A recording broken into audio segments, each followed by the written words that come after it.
Welcome to my channel. இப்போ நம்ம யாரை பற்றி பேச போகிறோன்னா, நீங்கள் ஆஞ்சநேயர் பக்தர் பார்த்துருப்பீங்க. ஆஞ்சநேயர் பக்தர்னால் பக்திமயமாக சூப்பராக வீடியோ போடுவாங்க. ஆனால் இங்கே ஒரு ஆஞ்சநேயர் பக்தர் இருக்கிறாரு. காலையில் ஆஞ்சநேயர் பக்தர், மாலையில் போதை பக்தர். அதே அவர் வேறு யாரும் இல்லை. எந்த வேலை வெட்டிக்கும் போகாமல் வலைதளத்தில் அப்பப்போ கருத்துக்களை பேசிட்டு மக்களை நம்ப வச்சுட்டு வீடியோ போட்டு வெளியிட்டு லாபம் பார்த்துருக்கிறாரு. லாபம்னா வியூஸுங்கிற வேலையில் வருமானத்தை. அப்புறம் நேற்று இவர் ஒரு வீடியோ போட்டிருந்தார். நான் வீடெல்லாம் சுத்தம் பண்ணியாச்சுங்க, வீட்டிலலாம் வேலை முடிச்சாச்சுங்க, நான் ஒரு ஆஞ்சநேயர் பக்தர், இனி வேலைக்கு போகணும் அப்படின்ட்டு ஒரு வீடியோ போட்டிருந்தார். பரவாயில்ல, இவர் வேலைக்கு போகிறதா நினச்சேன். அப்புறம் பார்த்தா இன்னொரு வீடியோவில் பார்த்திங்கன்னா, அதாவது ஆஞ்சநேயர் கோயில் காட்டினார். பரவாயில்ல, கோயில் வீடியோ நாம் அதை பற்றி விமர்சனம் பண்ணக்கூடாது, ஆல்ரெடியும் சொல்லியிருப்பேன். கோயிலுக்கு போனால் அவங்கள பற்றி நான் விமர்சனம் பண்ண மாட்டேன் அப்படின்னு நான் சொல்லியிருப்பேன். அப்புறம் பார்த்தீங்கன்னா சாயந்தரம் அதுக்கு தலைகீழ், அதுதான் இளவரசங்க. காலையில் கோயிலுங்க, மாலையில் போதை, இதுதான் இளவரசங்க. மித்தவங்களும் பார்த்தீங்கன்னு வச்சுக்கோ, கோயிலுக்கு போனோன்னு கம்முன்னு இருப்பாங்க. நம்ம கோயிலுக்கு போயாச்சு, அதை வச்சு நம்மளுக்கு ஒரு 20,000 30,000 வியூஸ் வந்தாச்சு. இனி நாம் எப்பவும் போல் நம்ம வேலையை காட்டிடலாம் அப்படின்ட்டு சாயந்தரம் முழு போதையோ இல்லை அரை போதையோ தெரியல, போதையில் நாய்க்கு சாப்பாடு போடுறாரு. நாய் நன்றி உள்ளது, மித்தவங்களில் நன்றி இல்லைங்கிறது. அவர் யார் சொல்கிறான்னு தெரியல. எனக்கு தெரிஞ்சு அவங்க ஃப்ரெண்டில் தான் சொல்லியிருப்பான்னு நினைக்கிறேன். ஏன்னா ஒரு நல்ல ஃப்ரெண்டாக இருந்தால் நல்வழிப்படுத்தலாம், அதை வச்சு வியாபாரம் பண்ணக்கூடாது.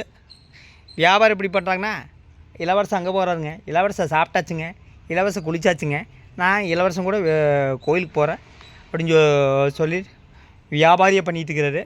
உடனே கேட்பீங்க, நீங்கள் என்ன பண்ணிகிட்டு இருக்கிறீங்க?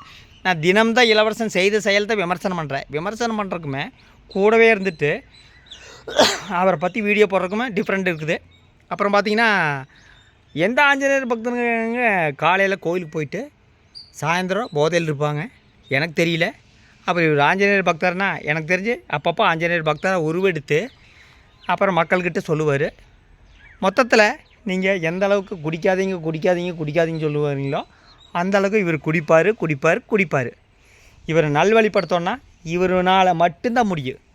நான் இந்நேரம் இளவரசம் வீட்டு பக்கத்தில் இருந்திருந்தேன்னா நேரம் என்ன பண்ணுவேன் தெரியுங்களா? என்னோடய சொந்த செலவுலையே நேராக கேரளா மாநிலம் தொடுலான்னு ஒரு இடம் இருக்குதுங்க. அந்த இடத்துல ஒரு மாதம் ட்ரீட்மெண்ட் எடுத்த போது குடி தொடவே மாட்டாங்க. ஆனால் இவங்க ஃப்ரெண்டெல்லாம் பார்த்தீங்கன்னு வச்சுங்க, இளவரசம் அங்கே போகிறாருங்க, நான் இளவரசனுக்கு அட்வைஸ் பண்ணாச்சுங்க, அவரை குடிக்க வேண்டாம் சொல்லியாச்சுங்க. ஆனால் நாங்கள் அவங்கள வச்சு வீடியோ போட்டு நாங்கள் சம்பாதிப்போம். இதுதான் அவங்களோட இது. மொத்தத்தில் இளவரசன் திருந்தோன்னு நினச்சா அது இளவரசனால் மட்டும்தான் முடியும், வேறு யாருனாலும் முடியாது. அவங்க அம்மானாலையும் முடியாது, அவங்க ஒய்ஃபுனாலையும் முடியாது, அவங்க குடும்ப உறுப்பினாலும் முடியாது. ஒரு ஆள் நாம் திருந்தோன்னா நாம் முடிவெடுத்தால் மட்டும்தான் முடியும். மொத்தத்தில் அவருக்கு அழகான ஒரு குழந்தை இருக்குது.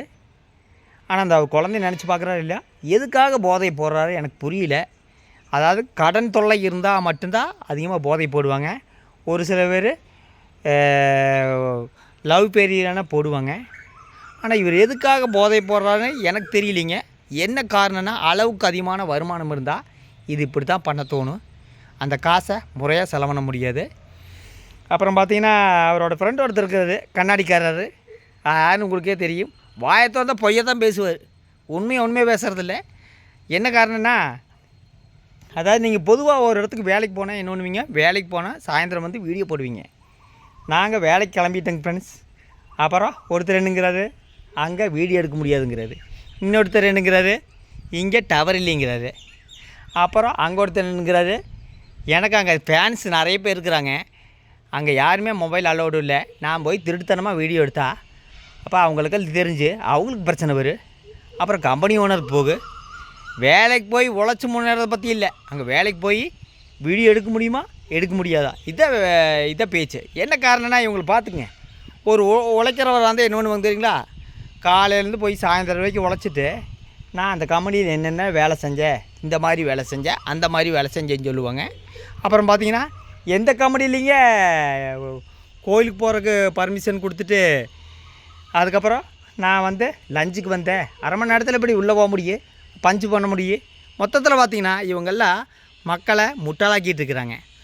அப்புறம் ஒருத்தர் கேட்டார், கத்தாழை செந்தில் அவர் ஒரு சேனலுக்கு, ஏன் நான் கத்தாழை செந்தில் அண்ணா அப்படிங்கிறேன்னா, இவர் என்னை மணிஷின்னு நேற்று ஒரு பேர் வச்சு வீடியோ போட்டிருப்பார்.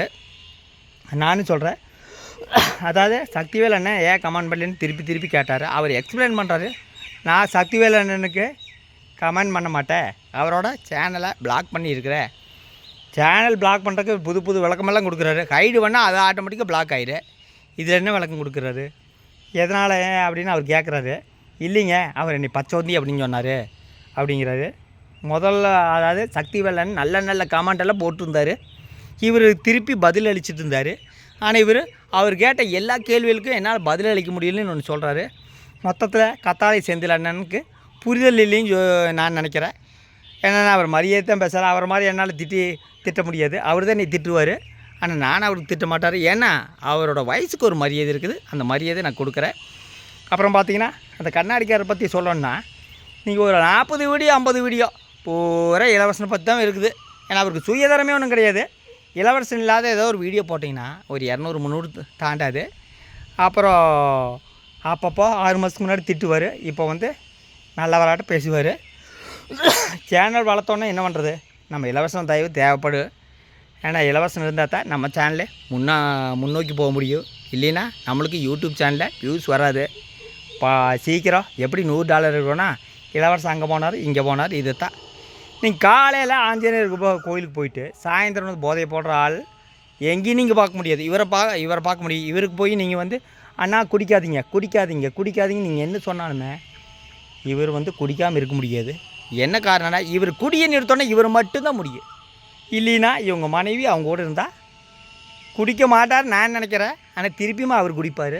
மொத்தத்தில் இவர் குடிக்காமல் இருந்தால் இவருக்கு நல்லது, இவங்க குடும்பத்துக்கு நல்லது. திருப்பி இதுவே தான் சொல்கிறேன். இளவரசன் மேலே 1000 விமர்சனம் நான் வச்சாலுமே அவர் நாளைக்கு அவர் நேரடியாக நான் பார்த்தாருன்னா, வாங்க நல்லா இருக்கிறீங்களா அண்ணா தான் நான் கூப்பிடுவேன். அதுதான் மரியாதை. இவங்கள மாதிரி சுயநலமாக என்னால் யோசிக்க முடியாது. மொத்தத்தில் 1000 விமர்சனம் வைக்கலாங்க. இதுக்கு ஒரு எடுத்துக்காட்டாக ஜெயலலிதா அம்மையார் 1000 விமர்சனம் பண்ணாங்க. யாரை? காங்கிரஸ் பண்ணியிருக்கிறாங்க, மதிமுக வைகோ பண்ணியிருக்கிறாங்க. ஆனால் 2 பேர் கூட்டணி போடலையா?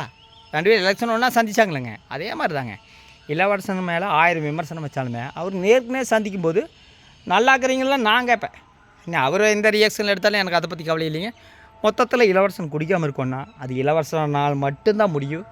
அவர் நேர்கோட்டில் சிந்திக்குவோன்னு நினைக்கிறேன். ஆனால் கண்டிப்பாக சிந்திக்க மாட்டார்.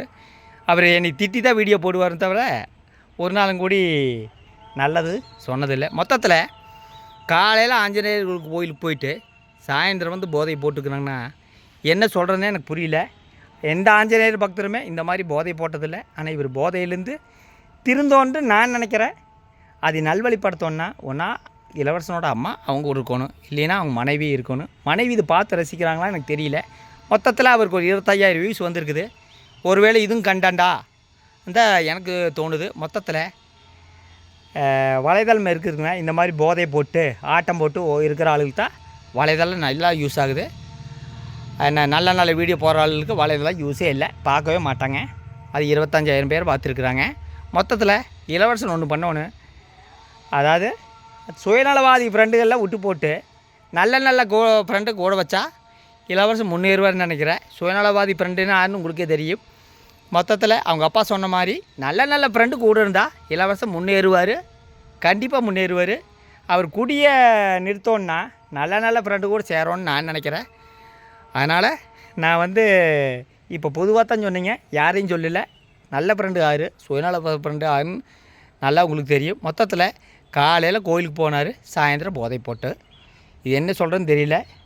காலந்தான் இதுக்கு பதில் சொல்லணும். ஓகே, அடுத்த வீடியோவில் சந்திக்கிறேன். நன்றி, வணக்கம்.